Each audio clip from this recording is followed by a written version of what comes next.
بسم اللہ الرحمن الرحیم الحمد للہ وحدہ والصلاة والسلام علی من لا نبی بعدہ اما بعد فاعوذ باللہ من الشیطان الرجیم بسم اللہ الرحمن الرحیم انما یرید اللہ لیذہب عنکم الرجس اہل البیت ویطہرکم تطہیرا وقال النبی صلی اللہ علیہ وسلم الحسن والحسین سیدا شباب اہل الجنہ او کما قال صلی اللہ علیہ وسلم۔ محترم بزرگوں، دوستوں، میرے دینی اور ایمانی بھائیوں، جب سے اللہ تبارک و تعالی نے یہ دنیا بنائی ہے اس وقت سے لے کر آج تک اس روئے زمین پر ظلم و ستم کے بے شمار واقعات رونما ہوئے ہیں۔ بہت سارے واقعات وہ ہیں جو اسلامی تاریخ سے اور مسلمانان عالم سے جڑے ہوئے ہیں۔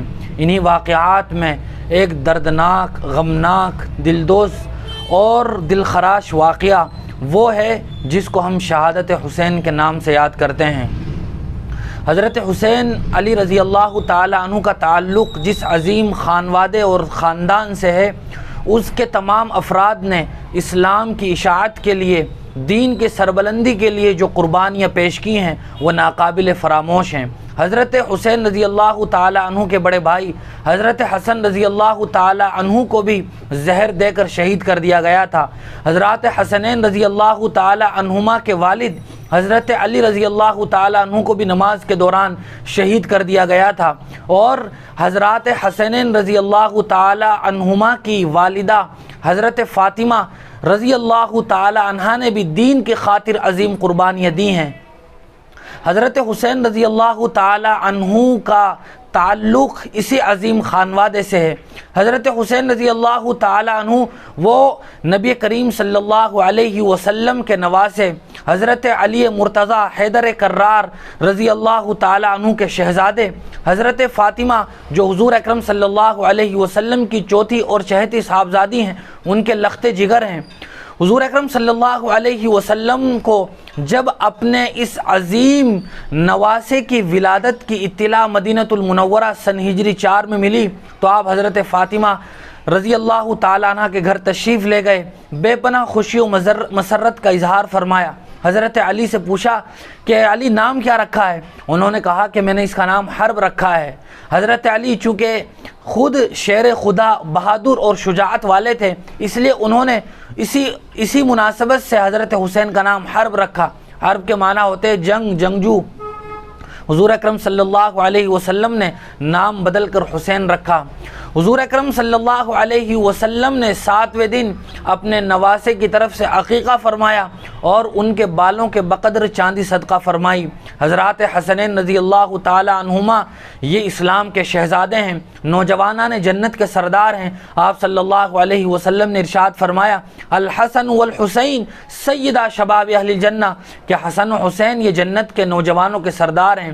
ایک روایت میں آپ نے فرمایا الحسن والحسین ابنایا من احبہما فقد احبنی ومن احبنی احبہ اللہ ومن احبہ اللہ دخل الجنہ، کہ حسن اور حسین یہ دونوں میرے صاحبزادے ہیں، جو ان سے محبت رکھے گا وہ مجھ سے محبت رکھے گا، اور جو مجھ سے محبت اور تعلق رکھے گا اللہ اس سے محبت اور تعلق رکھے گا، اور جس سے اللہ محبت کرے اس کا جنت میں داخلہ یقینی ہے۔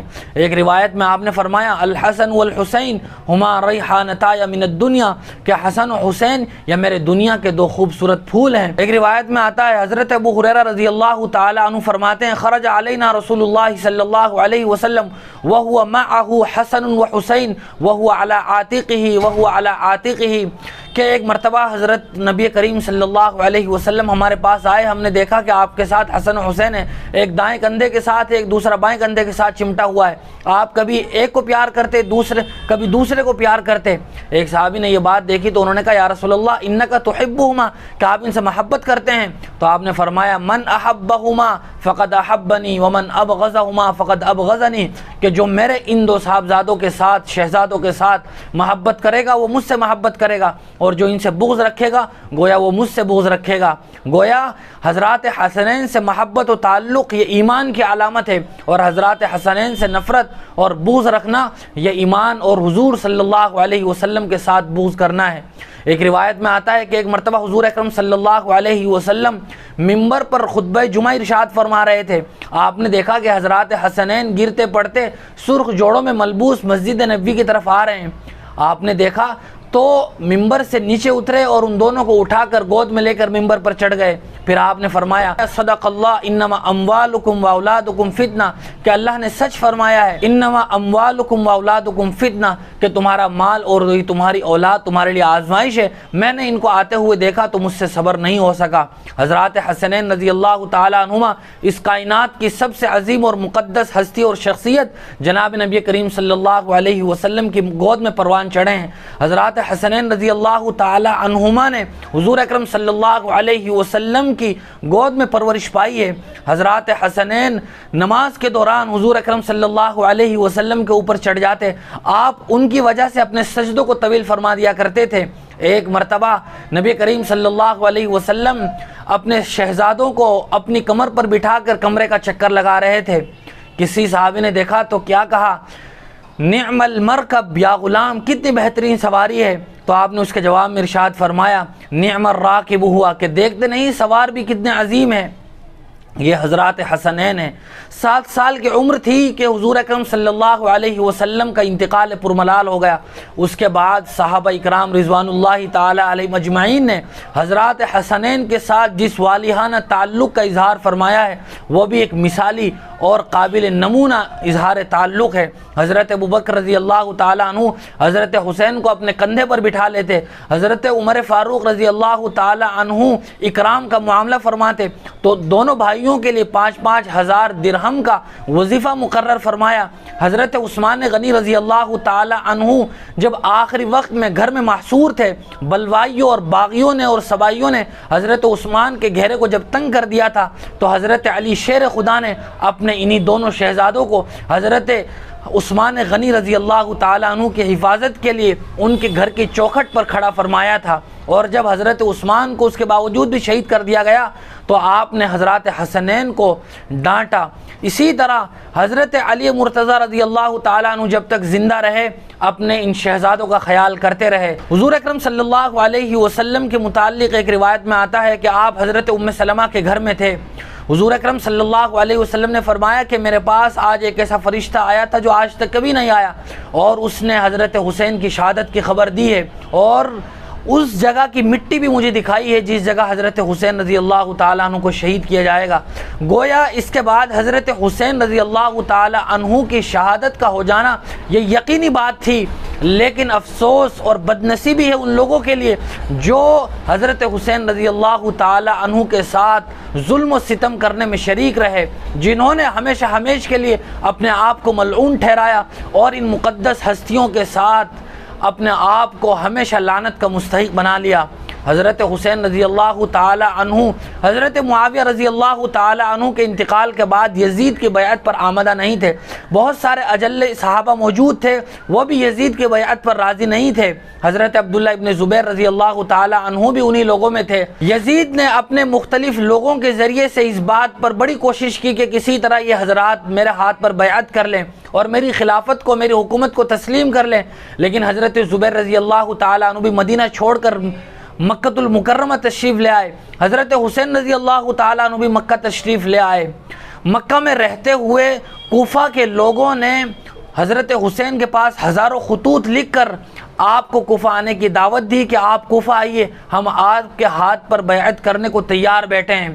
جب اتنے سارے خطوط آئے تو حضرت حسین رضی اللہ تعالی عنہ نے معاملے کی تفتیش اور احوال کی تحقیق کے لیے اپنے چچا زاد بھائی حضرت مسلم بن عقیل رضی اللہ تعالی عنہ کو کوفہ روانہ فرمایا۔ وہ وہاں تشریف لے گئے تو کوفہ کے لوگوں نے حضرت مسلم بن عقیل رضی اللہ تعالی عنہ کے ہاتھ پر بیعت فرمائی۔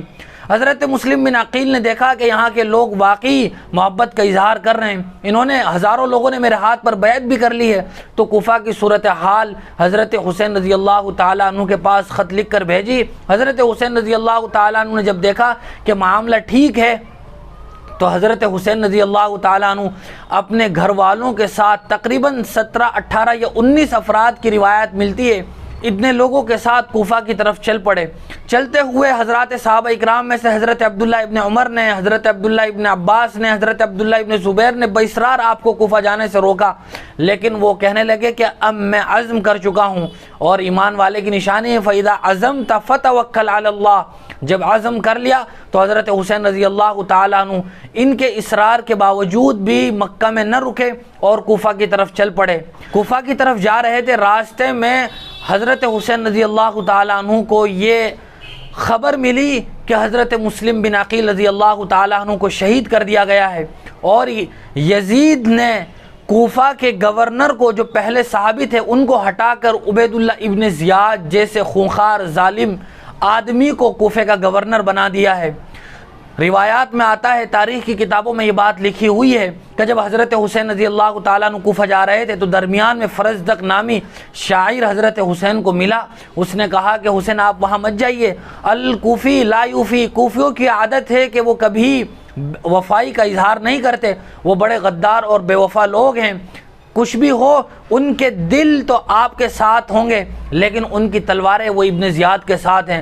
حضرت حسین ابن علی رضی اللہ تعالیٰ عنہ کو جب مسلم بن عقیل کے وفات کی شہادت کی خبر ملی تو حضرت حسین رضی اللہ تعالیٰ عنہ نے سوچا بھی کہ واپس مکہ کی طرف سفر کر لیا جائے، واپس ہوا جائے، لیکن حضرت مسلم بن عقیل رضی اللہ تعالیٰ عنہ کے گھر والوں نے قصاص کا مطالبہ کیا۔ چنانچہ حضرت حسین رضی اللہ تعالیٰ عنہ 72 آدمیوں کے قافلے پر مشتمل جماعت کے ساتھ کوفہ کی طرف چل پڑے۔ راستے ہی میں ابن زیاد نے اور ابن یزید کے سرکردگی میں 1000 لوگوں سے زائد افراد پر مشتمل قافلہ ہتھیاروں سے لیس حضرت حسین کی طرف بھیجا اور کہا کہ زبردستی ان کو یزید کی خلافت پر آمادہ کیا جائے۔ جب وہ ان کے پاس پہنچے تو حضرت حسین رضی اللہ تعالیٰ عنہ نے خلافت پر بیعت کرنے سے بالکل انکار کر دیا۔ جب وہ اس نے ضد کی تو آپ نے ان کے سامنے 3 باتیں رکھی کہ یا تو مجھے براہ راست یزید سے ملنا دیا جائے، شام کی طرف میرا رخ کر دیا جائے، یا یہ کہ مجھے کسی اسلامی ملک کی سرحد کی طرف جانے دیا جائے، یا مجھے واپس مکہ کی طرف جانے دیا جائے۔ لیکن وہ کسی ایک شرط پر بھی راضی نہیں ہوئے۔ بالآخر حضرت حسین رضی اللہ تعالیٰ عنہ نے میدان کربلا میں پڑاؤ ڈالا، جہاں ابن یزید کے کارندوں نے اور ظالم و بدبختوں نے حضرت حسین اور ان کے اہل خانہ اور ان اسلامی جابازوں کے ساتھ وہ بدترین معاملہ کیا ہے کہ رہتی دنیا تک یہ بدنما داغ ان کے ساتھ چمٹا رہے گا۔ ہزاروں لاکھوں لوگ ان پر لعنت بھیجتے رہیں گے۔ حضرت حسین رضی اللہ تعالیٰ عنہ کے گھر والوں کو، چھوٹے چھوٹے بچوں کو بھی شہید کر دیا گیا۔ حضرت علی اصغر ہوں، علی اکبر ہوں، چاہے وہ حضرات حسنین کے دیگر بھائی ہوں، سب کو باری باری شہید کر دیا گیا۔ بالآخر 10 محرم الحرام کو عاشورہ کے دن عصر کے وقت بھوک و پیاس کے عالم میں حضرت حسین رضی اللہ تعالی عنہ جیسے عظیم فرد کو بھی، حضور صلی اللہ علیہ وسلم کے نواسے کو بھی شہید کر دیا گیا۔ یہ تاریخ انسانی کا وہ بدترین ظلم تھا جو حضرت حسین رضی اللہ تعالیٰ عنہ کے ساتھ کیا گیا۔ ان ظالموں نے حضرت حسین رضی اللہ تعالیٰ عنہ کے گھر والوں کے ساتھ جو بدترین سلوک کیا ہے وہ ناقابل برداشت بھی ہے اور داستان دل خراش بھی ہے۔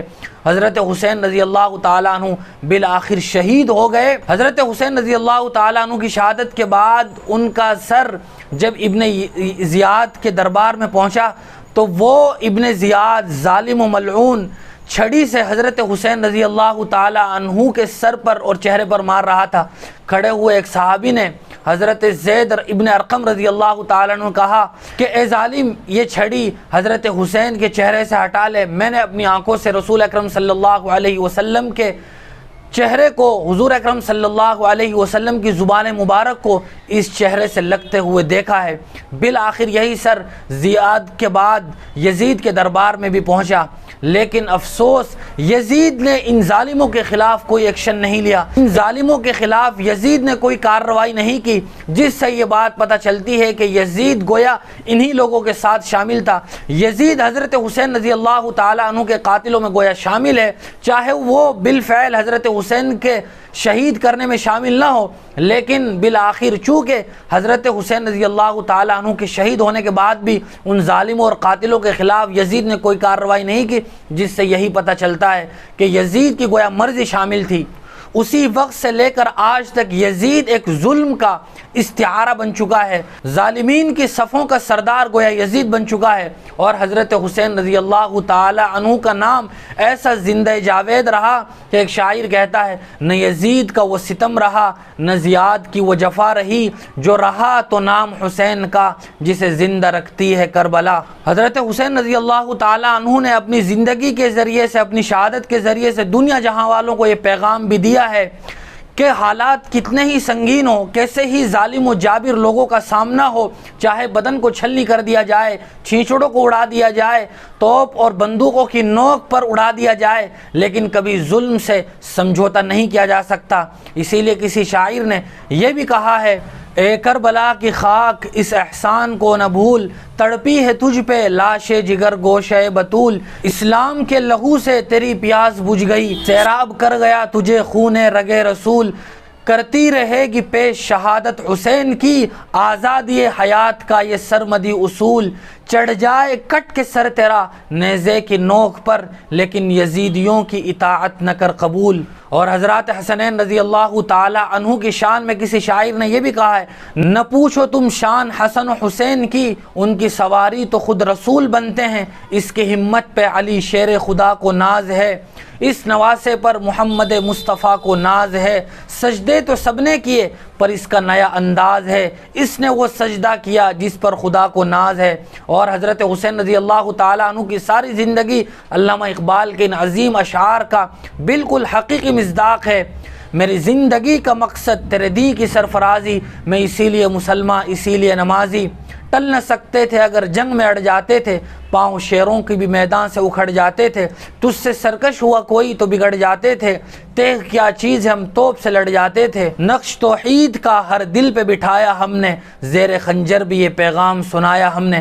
حضرت حسین رضی اللہ تعالیٰ عنہ کا واقعہ بڑا تفصیل طلب ہے، بہت ہی مختصر لفظوں میں اس واقعے کو سنایا گیا ہے۔ حضرت حسین رضی اللہ تعالیٰ عنہ کی زندگی ہمارے لیے نمونہ ہے اور اسوہ ہے۔ اللہ تبارک و تعالی ہمیں حسینی صف میں شامل فرمائے، حضرت حسین رضی اللہ تعالیٰ عنہ کے قدموں میں ہمیں جگہ عنایت فرمائے، اور حضرت حسین کے اسوے کو ہمیں جب تک زندہ رہیں لے کر چلنے کی توفیق عطا فرمائے۔ وآخر دعوانا ان الحمد للہ رب العالمین۔